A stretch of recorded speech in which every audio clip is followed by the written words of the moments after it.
بسم الله الرحمن الرحيم.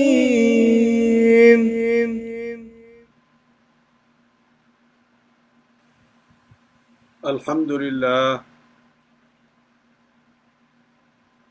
لله رب العالمين، والصلاة والسلام على سيد المرسلين وعلى آله وأصحابه الطاهرين أجمعين. أما بعد، فأعوذ بالله من الشيطان الرجيم. بسم الله الرحمن الرحيم. وذا النون إذ ذهب مغاضبا فظن أن لن نقدر عليه فنادى في الظلمات أن لا إله إلا أنت سبحانك إني كنت من الظالمين. فاستجبنا له ونجيناه من الغم وكذلك ننجي المؤمنين. صدق الله العظيم. بسم الله الرحمن الرحيم. إن الله وملائكته يصلون على النبي يا أيها الذين آمنوا صلوا عليه وسلموا تسليما. اللهم صل على سيدنا محمد وعلى آل سيدنا محمد وبارك وسلم. والصلاة والسلام عليك يا سيدي يا رحمة للعالمين، وعلى آلك وأصحابك يا شفيع المذنبين. انتہائی واجب الاحترام دوستو، بھائیوں، عزیزوں، عزیز بچوں، بہنوں اور بیٹیوں، السلام علیکم ورحمۃ اللہ وبرکاتہ۔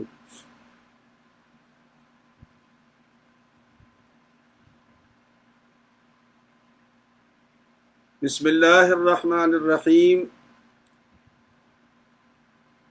قرآن مجید کی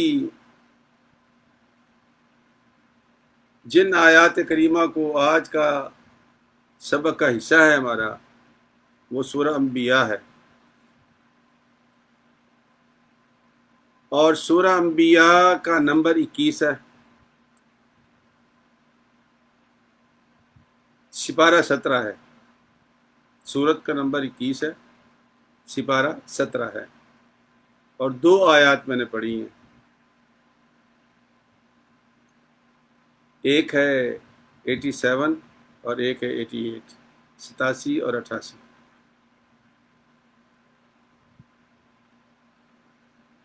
سیدنا یونس علیہ السلام کا ذکر ہے آیت کریمہ کے حوالے سے، اور سورہ یونس میں بھی، سورہ صافات میں بھی، اور سورہ نون میں بھی۔ تو یہ انبیاء ہے، 4 صورتوں میں حضرت یونس علیہ السلام کا تذکرہ ہے، 4 صورتوں میں۔ اور فرق کیا ہے؟ بہت بڑا فرق ہے، اللہ کے نبیوں میں اور ہمارے اندر بہت بڑا فرق ہے، یہی بار بار اللہ ہمیں بتاتا ہے۔ حضرت سیدنا یونس علیہ السلام، یونس بن متی، عام طور پر مشہور ہے، نینوا علاقہ ہے یہ موصل کا علاقہ ہے. موصل یہ عراق کے آج کل تو عراق میں ہے، اور یہ ترکی بھی قریب لگتا ہے. اور موصل بڑی عجیب و غریب سرزمین ہے جہاں سے یہ سارے صلاح الدین ایوبی اور یہ سارے لوگ نکلے، اور اللہ کریم نے ان کے ہاتھ میں فتح عطا فرمائی. تو یہ وہ علاقہ ہے، کردستان کا علاقہ سارا. اور سرکار دو عالم صلی اللہ علیہ وسلم بھی جب طائف میں پتھر کھا کر زخمی ہو کر ایک انگور کے باغ میں پناہ لی تھی، تو وہ جو نوکر تھا، مالی تھا، اس نے انگور پیش کیے تھے. تو سرکار نے اس کا نام پوچھا تو اس نے کہا عداس. سرکار نے فرمایا کہاں کے رہنے والے ہو؟ تو اس نے کہا جی میں نینوا کا رہنے والا ہوں. لگا اچھا وہ میرے بھائی یونس بن متی کا علاقہ ہے. تو وہ چونکا، چونکہ حضرت یونس علیہ السلام کو مدتیں گزر چکی تھی، کوئی ٹاواں بندہ ہی جانتا تھا، اکا دکا، وہ بھی جو مذہبی تھا، اور یہ چونکہ مذہبی تھا تو یہ ہل گیا تھا بیچارہ. یہ بہرحال وہ لمبا واقعہ پھر انشاءاللہ عرض کروں گا. تو میرے کہنے کا مقصد یہ کہ حضرت یونس بن متی موصل کے علاقے میں نینوا بستی کے اللہ کریم نے ان کو نبی بنا کر بھیجا. تشریف لے آئے، تبلیغ کی، اور جیسا حشر تبلیغ والوں کا ہوتا ہے، یعنی انبیاء کی بات کر رہا ہوں، ہمارا نہیں اتنا سخت ٹیسٹ ہوتا نا، انبیاء کا ٹیسٹ بہت سخت ہے. ہم تو بھاگ جاتے ہیں نا، اللہ کے نبی بھاگتے نہیں ہیں، برداشت کرتے ہیں. اور یہی ان کی نبوت کی سب سے بڑی دلیل ہے کہ وہ پتھر کھا کے بھی دین کا راستہ نہیں چھوڑتے. ہمیں تو ہمارے مقتدی حضرات دو چار بندے گالیاں نکال رہے ہیں تو ہمارا پارا عروج پہ چڑھ جاتا ہے، مسجد کو استعفیٰ دے دیتے ہیں، جی ہم چاہ رہے ہیں جی ہماری توہین ہو گئی ہے. لیکن اللہ کے نبی نہیں چھوڑتے. یہی فرق ہے ہمارے اندر.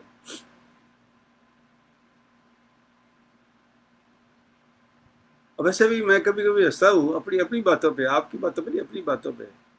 جب ہم کبھی اشتہار چھاپتے نا تو آخر میں کوئی مولوی صاحب ہو، وہ کسی مسلک کے ہوں، لکھا ہوتا ہے خطیب اعظم لاہور، خطیب اعظم، یعنی وہ خود خطیب اعظم ہیں. اور ہم کسی کو اعظم کہتے جی کہ یہ تو اعظم تو اللہ ہے. یہ عجیب و غریب باتیں ہوتی ہیں یہ ہمارے ذہنوں میں. میری تو سمجھ سے باہر ہی باتیں صحیح سوچتا ہوں تو پریشان ہو جاتا ہوں. تو حضرت یونس علیہ السلام نے تبلیغ کی، لوگ نہیں مانے، اور اکثر ہوا ہے انبیاء کے ساتھ. بہت جب نہیں مانی تو پھر اللہ تبارک و تعالیٰ کی طرف سے انبیاء کو اختیار ہوتا ہے کہ وہ ان کے لیے بد دعا کر دیں، اور جو بھی وہ بد دعا کریں گے اللہ تعالیٰ قبول فرمائے گا. تو حضرت سیدنا یونس علیہ السلام نے، یہ آپ نے سارا واقعہ سنا ہوا ہے، بار بار لوگ بیان کرتے ہیں، میں تو صرف یاد دہانی کرا رہا ہوں، آپ کو بتا نہیں رہا، یاد دہانی کرا رہا ہوں تاکہ تازہ ہو جائے آپ کے دماغوں میں. حضرت یونس علیہ السلام نے اللہ کے حکم سے ہی بد دعا کر دی، اور 3 دن کا وقت ملا آپ کو کہ میں 3 دن کے اندر اندر عذاب آ جائے گا. اب حضرت سیدنا یونس علیہ السلام نے کہا کہ میری بات تو مالک سے ہو گئی ہے، اب مجھے تو کوئی خطرہ نہیں ہے، اور آثار بھی بننے شروع ہو گئے تھے عذاب کے. تو وہ بستی سے نکل گئے، انتظار نہیں کیا کہ فائنل میسج آ جائے اللہ کا. وہ یہی سمجھے، یہ جس طرح آج کل یہ مولوی حضرات لڑ رہے نا بیچارے، اللہ سب کو ہدایت دے، اجتہاد جسے کہتے ہیں نا، انبیاء بھی اجتہاد کرتے ہیں. مشیت اور ہوتی، بسا اوقات اجتہاد اور ہوتا ہے. انہوں نے اجتہاد کیا کہ بات تو میری رب سے ہو گئی ہے، میں بستی چھوڑ دیتا ہوں. تو بستی سے نکل کھڑے ہوئے. اب جب وہ نکلے اب لوگوں کو پسو پڑ گئے. انہوں نے کہا کہ یارو وہ تو اللہ کا بندہ تھا، ناراض ہو گیا ہے، اب اس کو راضی کیسے کیا جائے، اور عذاب تو آ کے رہے گا، عذاب سے تو جان چھوٹ نہیں سکتی. تو پھر ان لوگوں نے ایک مشورہ کیا، بڑا خوبصورت مشورہ کیا. انہوں نے کہا جی کہ ہم ایسا کرتے ہیں کہ اجتماعی توبہ کرتے ہیں. تمام بچے، بوڑھے، عورتیں، خواتین، حتیٰ کہ جانور. اور وہ جو لیڈ کر رہا تھا بندہ اللہ کا، بڑا کوئی کاریگر بندہ تھا وہ بھی. ہاں جی، اس نے کیا کیا، عورتوں کے بچے چھین لیے، مردوں کے حوالے کر دیے، اور جانوروں کے بھی بچے چھین لیے.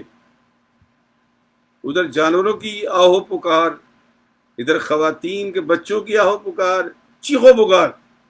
اور وہ دعا کر یاد اٹھا کے کھڑے تھے، یا اللہ تیرا بندہ ہم سے ناراض ہو گیا ہے، ہمارا بندہ ہمیں واپس کر دے، ہم اس کی بات مانیں گے، ہمیں واپس کر دے. اور وہ جو عذاب کی وہ نوید سنا کے گیا ہے، اللہ کریم اس کو تو ہٹا لے. اجتماعی توبہ کی انہوں نے. اللہ کی رحمت جوش میں آ گئی، آہو پکار، چیخو پکار، بچوں کی، جانوروں کی، انسانوں کی. اس کی رحمت جوش میں آ گئی. کوئی روک سکتا ہے اس کو کہ اللہ تیری رحمت جوش میں کیوں آئی ہے؟ اللہ پاک تو خود فرماتا ہے کہ قل یا عبادی الذین اسرفوا علی انفسہم لا تقنطوا من رحمت اللہ ان اللہ یغفر الذنوب جميعا انہ هو الغفور الرحیم. میرے بندے، اگر تیرے گناہ تیرے سر سے بھی اوپر چلے جائیں نا تو پھر بھی نہیں گھبرانا، پکار کرنا میری بارگاہ میں تیری پکار سنوں گا، اور نہ صرف سنوں گا، تجھے معاف بھی کر دوں گا. تو اس کا وعدہ ہے. اور یہاں تو ایک جم غفیر تھا، دنیا تھی ایک، اللہ نے ان کی دعا سن لی. حضرت سیدنا یونس علیہ السلام کو پتہ چل گیا کہ عذاب ٹل گیا ہے. اب وہ واپس نہیں گئے، اب دوسرا احتیاط کیا انہوں نے. چونکہ قانون یہ بنا تھا کہ جو بندہ جھوٹ بولے گا اس کو سزا دی جائے گی. تو آپ نے فرمایا کہ ہو سکتا ہے وہ سمجھے کہ میں نے جھوٹ بولا ہے، حالانکہ میں نے تو جھوٹ نہیں بولا، تو مشیت ایسی تھی، مجھے حکم ایسا تھا، میں تو اس کے تابع تھا. لیکن خوف آ گیا اس بات سے کہ اللہ کی بندے، اللہ، حالانکہ وہ تو انتظار کر رہے تھے بیچارے، لیکن ان کے دل میں عجیب قسم کی بات ہے. وہ کہتے ہیں کہ مفسرین لکھتے ہیں کہ شیطان کو بڑا موقع ملا تو وہ پاس ان کو اکسانے کے لیے، بہکانے کے لیے. لیکن وہ تو اللہ کے نبی تھے، نبی پہ داؤ نہیں چلتا شیطان کا، ہم جیسوں پہ چل جاتا ہے، نبی پہ نہیں چل سکتا. بڑی کوشش کی اس نے، آف ٹریک کر دوں، نہیں کر سکا. تو حضرت سیدنا یونس علیہ السلام کشتی میں سوار ہو گئے، کشتی میں بیٹھ گئے، کشتی بھنور میں آ گئی. جب کشتی بھنور میں آ گئی تو اب وہ جو ملا تھا اس نے کہا جی لگتا ہے کہ کوئی غلام بھاگا ہوا آیا ہے جو کشتی میں بیٹھا ہے، اور اس کی وجہ سے یہ بھنور میں ہے، اگر وہ نکل جائے یا اس کو دریا میں پھینک دیا جائے تو کشتی بچ سکتی ہے. تو حضرت یونس علیہ السلام کہا کہ مجھے پھینک دو. توبہ توبہ توبہ، آپ ایسے نیک آدمی ہم کیسے پھینک سکتے ہیں؟ اچھا جی قرآن دازی کرتے ہیں. قرآن دازی کی، ایک مرتبہ، دو مرتبہ، تین مرتبہ، تینوں مرتبہ حضرت یونس کا نام آیا علیہ السلام. حضرت یونس علیہ السلام نے چھلانگ لگا دی خود. اب کہتے ہیں کہ پتہ نہیں، وہ تو چھوٹا سمندر تھا، ویل مچھلی جس کے جسم میں آپ سما سکے پتہ نہیں کہاں تھی، اسے حکم ہوا دوڑو، بھاگو، ایک مہمان تیرے لیے ہم نے رکھا ہے. تو جب حضرت سیدنا یونس علیہ السلام مچھلی کے پیٹ میں چلے گئے، ظاہر ہے کہ کوئی بڑی ویل مچھلی ہی برداشت کر سکتی ہے، بندے کو چھوٹی مچھلی کا تو کام نہیں تھا یہ. تو اللہ نے حکم دیا کہ یہ تیری غذا نہیں ہے، یہ میرا مہمان ہے تیرے پاس، اس کی حفاظت تیرے ذمہ ہے. تو اللہ کریم نے مہمان بنا کر مچھلی کے پیٹ میں حضرت سیدنا یونس علیہ السلام کو رکھ دیا، اس کے اندر رکھ دیا ان کو. اب وہ نیچے سے نیچے پتہ نہیں کتنے سات تہوں میں چلی گئی، پتہ نہیں کہاں چلی گئی. قرآن نے جو لفظ استعمال کیے وہ آپ سماعت کریں، اس سے آپ کو اندازہ ہو جائے گا کہ وہ کہاں لے گئی ہوگی. اللہ کہتے ہیں وَظَنُّونِي اِذْ ذَهَبَ مُغَاضِبًا، اور وہ مچھلی والا ذنون صاحب مچھلی، صاحب الحوت بھی کہتے ہیں آپ کو، ذنون بھی کہتے ہیں، یعنی مچھلی والا، صاحب الحوت مچھلی والا، وذنون مچھلی والا. اللہ فرماتا ہے کہ محبوب وہ مچھلی والے کا ذکر کرو. اذ ذہب مغاضبا، جب وہ اپنی قوم سے ناراض ہو گیا تھا کہ تم اللہ کی بات کیوں نہیں سنتے، تم میرا پیغام کیوں نہیں سنتے، میری بات کیوں نہیں مانتے. ناراض ہو گیا تھا وہ. تو ناراض ہو کے جب وہ چل پڑا، فظن ان لن نقدر علیہ، پھر اس نے خیال کیا اس نے کہ ہرگز ہم گرفت نہیں کریں گے. یعنی اللہ کے بارے میں سوچا، بھئی یقینا اللہ میری گرفت نہیں کرے گا، یہ سوچا انہوں نے. چونکہ میں نے تو اس کا حکم مانا نا، تو میرا امید ہے، میرا گمان یہ ہے کہ میرا رب میری گرفت نہیں کرے گا.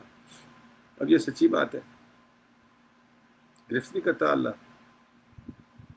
اور انبیاء کی، سبحان اللہ، انبیاء تو اللہ تعالیٰ کے پسندیدہ اور چوزن پیپل ہوتے ہیں. یہی تو ہم اکثر کہتے ہیں لوگوں سے کہ یار جس کو اللہ چن لے اس کے اندر کوئی کمی رہی ہوگی. ہم کوئی چیز پسند کر لیں تو ہم پھولے نہیں سماتے، تعریفیں کرتے ہیں. اور اللہ کریم نے جس کو چنا ہے اس کے بارے میں ہم 20 غلطیاں نکال کے رکھ دیتے ہیں کہ یہ بھی غلطی ہے، یہ بھی غلطی تھی، یہ بھی غلطی تھی، یہ بھی غلطی. کتنی عجیب بات ہے، سوچنے والی باتیں یہ. فنادا فی الظلمات، اب وہ ظلمات کے اندر چلے گئے.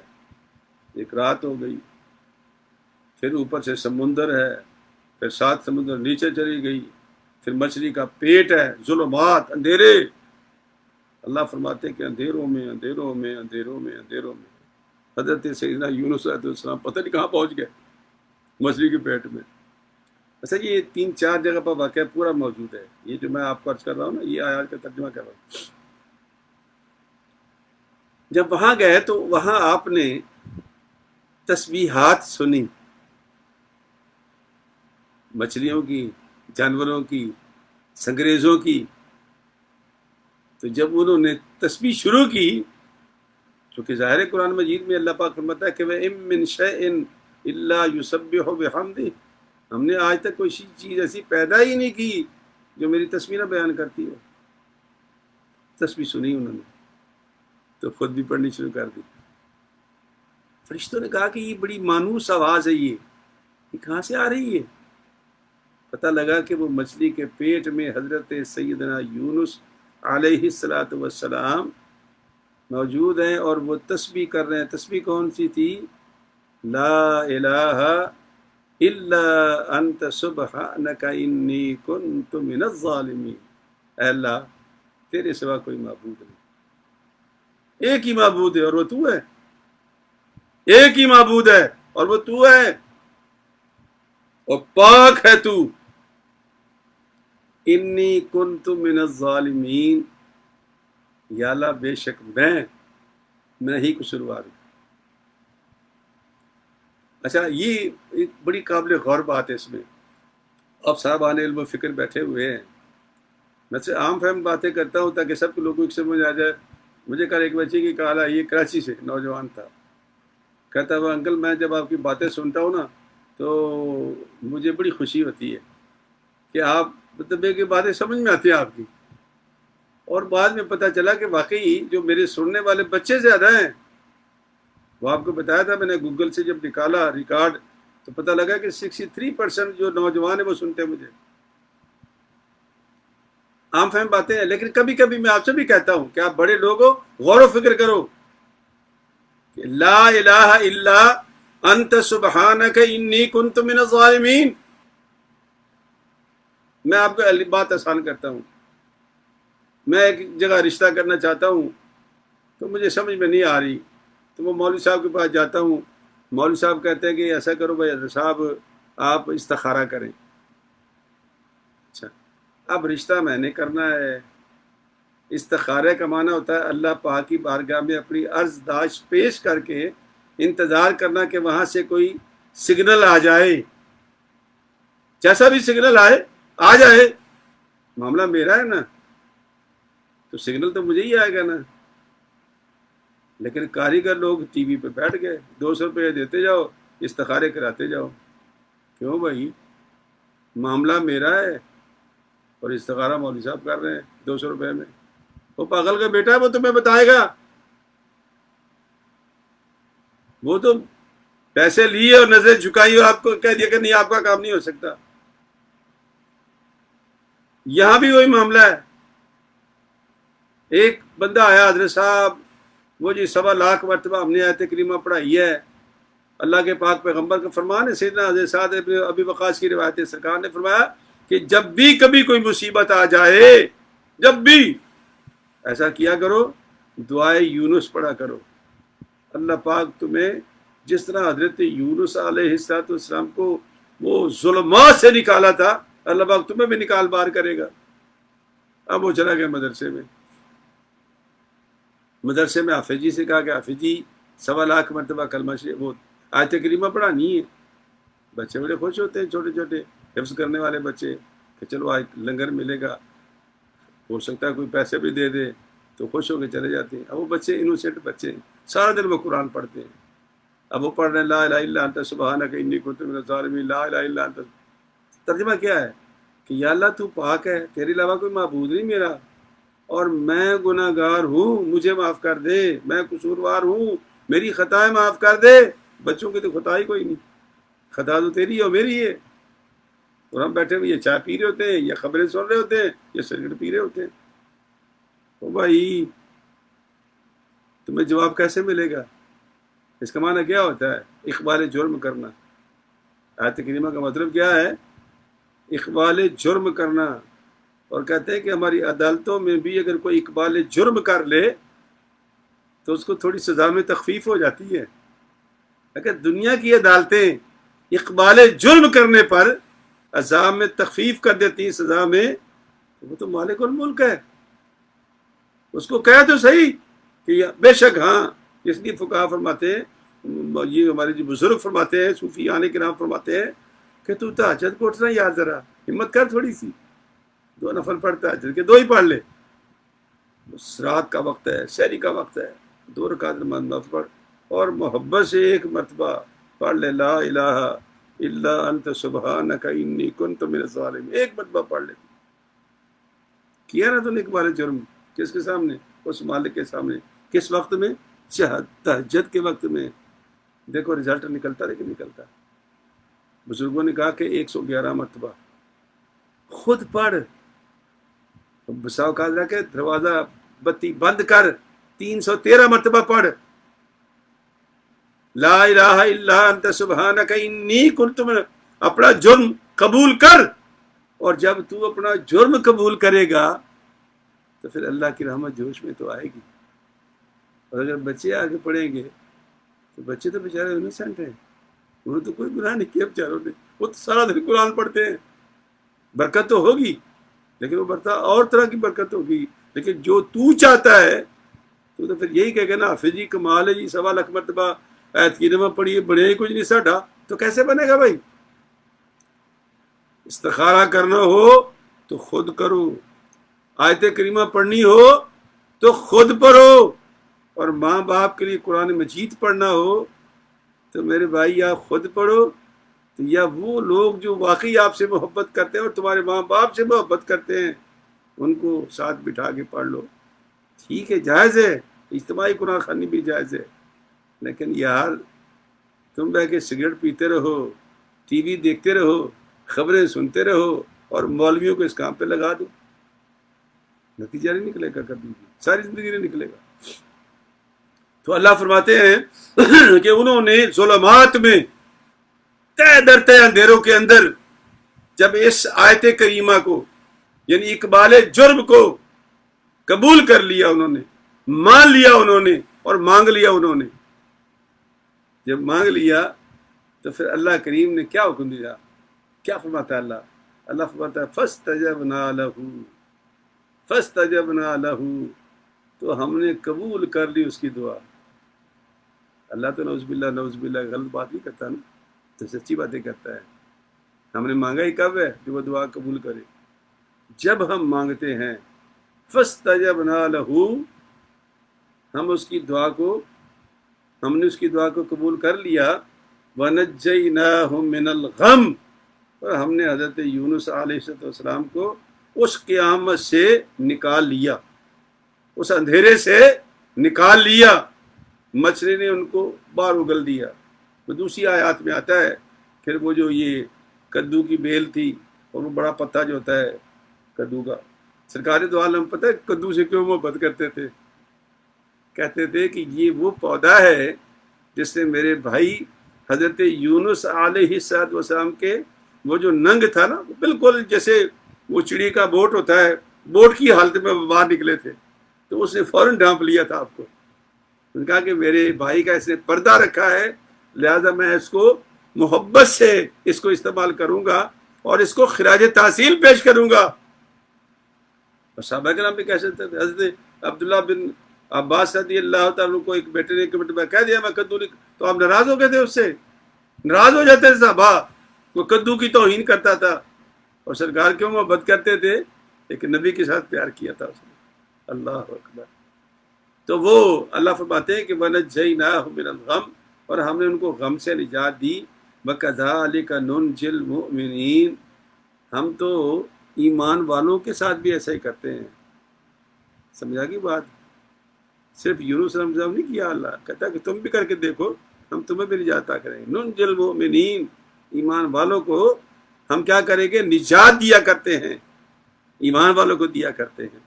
تو اس لیے میرے بھائیوں، میرے ساتھیوں، میرے بچوں، میرے عزیزوں، میرے بیٹیوں، جب بھی کوئی معاملہ ہو اللہ کے ساتھ تو اپنا معاملہ خود پیش کرو اللہ کی بارگاہ میں، اور دل سے، تھوڑا ہو لیکن خالص ہوگا۔ اللہ تعالیٰ بھی ہمیں یہ دین کی باتیں اور یہ دین کا قرآن، یہ فہم سمجھنے کی توفیق عطا فرمائے۔ اچھا، کل فیصلہ یہی ہوا تھا پھر کہ ہم دعائے جنازہ یاد کر لیتے ہیں، ایک ایک لفظ کر کے یاد کریں گے، تاکہ یہ آخری دعائیں جو ہم میت کے لیے پڑھتے ہیں، ایسا نہ ہو کہ ہم میت سے بھی جاتی مرتبہ بے ایمانی کر لیں کہ آتا کچھ بھی نہیں ہے، ایسے منہ ہلا رہے کھڑے ہوئے، غلط بات ہے۔ تو یہ پہلی بات تو یہ کہ یہ تکبیریں ہوتی ہیں، اس میں رکوع سجود نہیں ہوتے، اس لیے جب اس کی جو نیت کرتے ہیں نا، 4 تکبیر نماز جنازہ فرض کفایہ، مطلب فرض کفایہ کا معنی یہ ہوتا ہے کہ محلے میں ایک آدمی بھی پڑھ لے گا تو سب کی طرف سے ہو جائے گا، اور اگر کوئی ایک آدمی بھی نہ آیا تو سارا محلہ گناہگار ہو جائے گا۔ اس کو فرض کفایہ کہتے ہیں۔ ثنا اللہ کے لیے، درود نبی پاک کے لیے، دعا حاضر میت کے لیے۔ اور آج آپ کو بڑی خوبصورت بات بتاؤں گا، آپ حیران رہ جائیں گے۔ اسے اگر ہمیں یہ صحیح معنوں میں ترجمہ پڑھنے والا کوئی مل جائے یا پڑھانے والا مل جائے تو بڑے بڑے تازے ہوتے ہیں۔ تو پہلی جو ہم تکبیر پڑھتے ہیں اس کو تکبیر تحریمہ کہتے ہیں۔ یہ تکبیر تحریمہ کا ہم شروع کر دیا، اللہ اکبر، یعنی ہم نے سب کچھ حرام کر دیا دنیا میں، اب دنیا کا کوئی کام نہیں کرنا ہم نے۔ تکبیر تحریمہ کا معنی یہ کہ ہر چیز میں نے دنیا کی اپنے اوپر حرام کر دیا، میری توجہ صرف اللہ کی طرف ہے۔